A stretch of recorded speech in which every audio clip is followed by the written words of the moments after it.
संजय नेपाल की वादियों में घूमते हुए वहां के खूबसूरत नजारों को अपने कैमरे में कैद कर रहा था।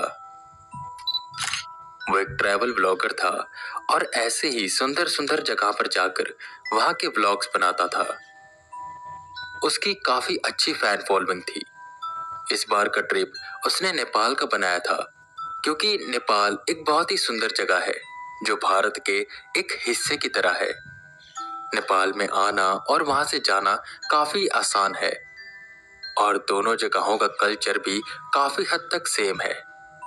खैर, संजय ने रोड ट्रिप का सोचा था काठमांडू से पोखरा तक, जिसकी दूरी लगभग 200 किलोमीटर की है और उसे ये दूरी तय करने में 6 से 7 घंटे लगते। पर उसका मकसद केवल ये दूरी तय करना नहीं था, बल्कि रास्ते में आते सुंदर पहाड़, सुंदर गांव और वहां की वादियों को रिकॉर्ड करना था। तो उसने फैसला किया कि वो रुकते हुए जाएगा। सुबह 10 बजे उसने बाइक रेंट पे ली और निकल गया। नेपाल सिर्फ कहने को ही नहीं, बल्कि सच में किसी स्वर्ग की तरह है। इतनी हरियाली, इतनी सुंदर वादियां और वहां का कल्चर और प्यारी सी बोली, जिसे सुनकर सच में दिल को सुकून मिलता है। ऐसे ही बाइक पर घूमते घूमते एक पल तो उसने सोचा कि वो नेपाल में ही बस जाए। खैर, वो अपनी ट्रिप को जारी रखता है। रास्ते में 2-3 जगह पर रुककर वहां की रिकॉर्डिंग करता है और कुछ देर ठहर कर उस खूबसूरती को अनुभव करता है और फिर आगे बढ़ता है। ऐसे ही रुकते रुकाते उसे शाम हो गई। अभी तक उसने आधा रास्ता ही तय किया था। अंधेरा होने लगा था और ठंड भी बढ़ने लगी थी। उसने सोचा कि आसपास किसी होटल में ठहर जाता हूँ, पर आसपास बस उसे पेड़, पहाड़ और कुछ दूरी पर कोई घर दिखाई दे रहे थे। वो शहरी इलाके से काफी दूर आ चुका था और उसे पता नहीं था कि अब अगला शहर या अगला कोई ऐसी जगह जहां पर होटल होंगे वो कितनी दूर है। अब क्या करूं? आसपास तो कोई होटल भी नहीं है। ऐसा करता हूं, आज की रात किसी के घर रुक जाता हूं। संजय ने मन ही मन सोचा और कुछ दूर आगे बढ़ा। अब अंधेरा हो चुका था और आसपास से डरावनी आवाजें सुनाई दे रही थी।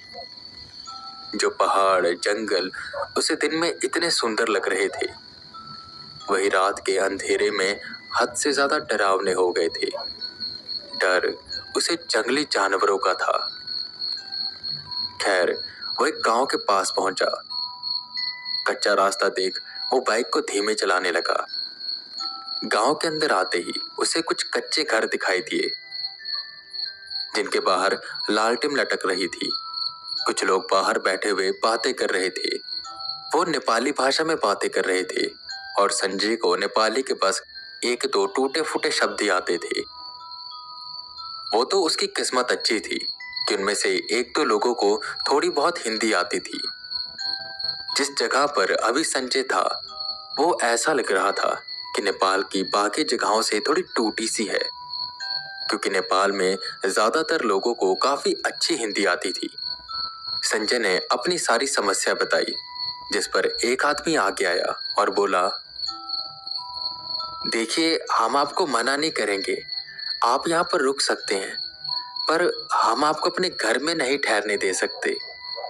पर हाँ, वीरेंद्र का घर खाली पड़ा है, वो कुछ दिनों के लिए शहर गया हुआ है। मैं उससे बात कर लूंगा, वो मना नहीं करेगा, तो आप उसके घर में ठहर जाइए।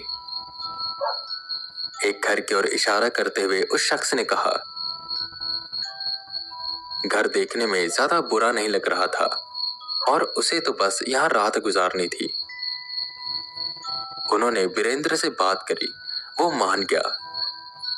गांव वालों ने संजय को खाना भी खिलाया और उसकी खूब सेवा करी। ये तो था कि वहां के लोग बहुत ही अच्छे थे और उसकी खूब सेवा कर रहे थे। रात काफी हो गई और सोने का वक्त हुआ। जैसे ही संजय घर के अंदर जाने लगा, तब उनमें से एक आदमी उसके पास आया। बाकी लोग पीछे से देख रहे थे। उनकी आंखों में एक डर झलक रहा था, जिससे संजय थोड़ा सहम गया। देखिए, हो सकता है कि आपको मेरी बात थोड़ी सी बचकाने लगे, पर इस बात को गौर से सुनिए। अगर रात को कोई भी आपके दरवाजे पर 3 बार खटखटाता है तो आप दरवाजा मत खोलना और जवाब भी मत देना। बस ऐसे दिखाना कि घर में कोई है ही नहीं। मैं आपको अच्छे से सब कुछ नहीं बता सकता, बस आप इतना ही ध्यान रखिए अभी के लिए। वो ये सब काफी धीमी आवाज में कह रहा था, जैसे किसी से डर के और चुप के कह रहा हो। ये सब कहते हुए उसकी आंखें इधर उधर घूम रही थी, जैसे वो ये देख रहा हो कि कोई उसकी बात को सुन ना रहा हो या फिर हमें देख ना रहा हो। संजय को अच्छे से कुछ समझ नहीं आता, पर वो हाँ में सिर हिलाकर अंदर चला जाता है। वो काफी थका हुआ था, तो बेड पर लेटते ही वो सो गया। यही रात के करीबन 1 बज रहे थे कि दरवाजे पर किसी ने दस्तक दी। संजय की नींद टूटी। कोई दरवाजा खटखटा रहा था। संजय दरवाजे के पास पहुंचा। उसने जैसे ही दरवाजा खोलने के लिए अपना हाथ आगे बढ़ाया कि उसे उस शख्स की बात याद आई कि दरवाजा नहीं खोलना। पर उस शख्स ने उसे एक और बात बताई थी जो शायद संजय भूल गया।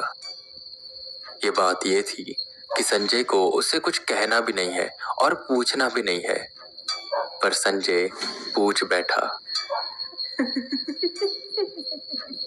बाहर से किसी के हंसने की आवाज आने लगी। ये आवाज किसी औरत की लग रही थी कि तभी उसके दरवाजे के पास वो औरत आई और बोली, 3 घंटे। इतना बोल वो वहां से चली गई। 3 घंटे, पर इसका क्या मतलब हुआ? संजय को कुछ भी समझ नहीं आ रहा था। वो एक अनजान जगह पर था तो उसे डर भी लग रहा था। उसने मोबाइल निकाला और उस पर सर्च किया। कुछ रिजल्ट में से उसे एक लिंक मिला जिस पर लिखा हुआ था,